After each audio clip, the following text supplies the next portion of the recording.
Do you want to boost your confidence at work? It shouldn't matter if you're an employee, an executive, president, or CEO. Being confident is extremely critical for your success no matter what level or position you occupy in the company.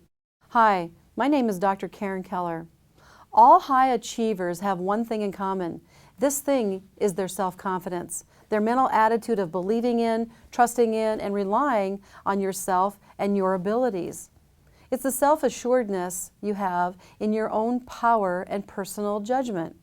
Real confidence is present when you feel comfortable, especially in situations where the outcome is unknown and there is uncertainty.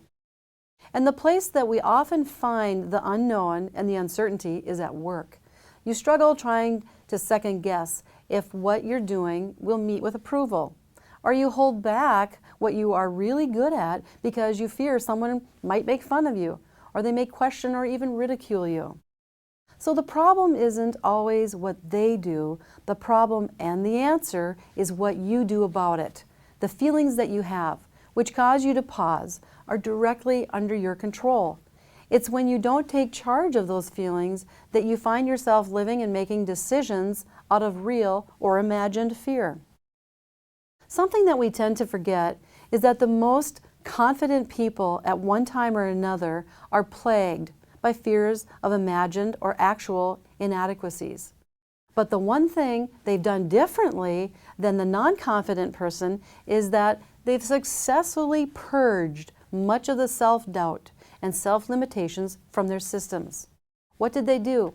How did they build their self-confidence? Building self-confidence is a two-phase process. The first phase requires you to develop your awareness. You have to identify what it is that's holding you back. In the second phase, you start to build your self-confidence. Here's why this is a two-phase process. For example, if you want to build a house, you have to clear the woods, get the landscape ready, and prepare it for the big, beautiful house you're going to erect there. Imagine, though, what the house would look like if you didn't clear the area. You'd have a mess. It's the same with confidence. You have to get rid of the barriers or the roadblocks that exist before you can begin to plant new seeds of thought or ideas. Just as a solid foundation is important to your house, a solid foundation is needed and necessary before you build your confidence. Here's a 10-step plan to help you build your confidence. It isn't easy, but it's worth every bit of the rewards of a solid self-confidence. The first 5 steps are in phase 1, where you get rid of and prepare the ground for what you're building. The first step is eliminate self-doubt. When it comes to self-confidence, that means you have to address the very things that are getting in your way. Maybe it's doubts you had as a child, or thinking you weren't good enough, or maybe a history of not being recognized, or it could be you were raised without encouragement. Whatever it is, it has to be identified, acknowledged, and then acted upon. The second step to prepare your groundwork is accept it. Once you admit that you suffer from low confidence, you will see how your stress about confidence is immediately lowered, as well as if you continually deny that you have a problem with self-confidence, your stress levels will skyrocket. Everyone has failures or wishes they had a do-over button that they could push, but that doesn't mean you have to feel like a failure. Now the third step is share it. Doing step number 2 is difficult. And one way to completely accept that you have a problem with confidence is to tell someone. But it has to be someone you trust, who won't let you down and who won't judge you. When you have to perform at work, like a presentation or leading a group or satisfying a disgruntled customer, whatever it is, run it by this trusted friend or a peer. This will help immensely with your anxiety, and you may get some constructive, worthwhile feedback. The fourth step is find out what's real. Look at the facts of the situation. Don't get caught up in playing and replaying the old tape that says, I can't, whatever, or I don't deserve, whatever.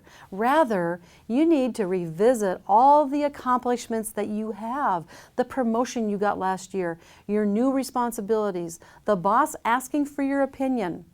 All that is evidence of your confidence. These are the results. Remind yourself why all these great things happened to you. But make sure these facts are real. A false sense of reality can be very damaging to your self-confidence. The fifth step of preparing yourself for building confidence is know that nothing is intrinsically threatening. In other words, nothing will hurt you. Why? Because you have started telling yourself that an alarming situation can be dealt with because you have the skills to cope with it. Now, don't forget to listen to Part 2 video for the remaining 5 steps to building your confidence.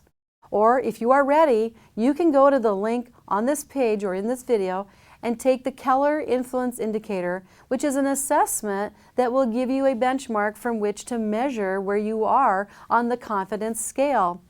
And it will also measure 6 additional scales, including commitment, courage, passion, empowering, trustworthiness, and likability. Yes, you get a measurement on where you are on all 7 scales, along with a total K-factor score. So please, go there now.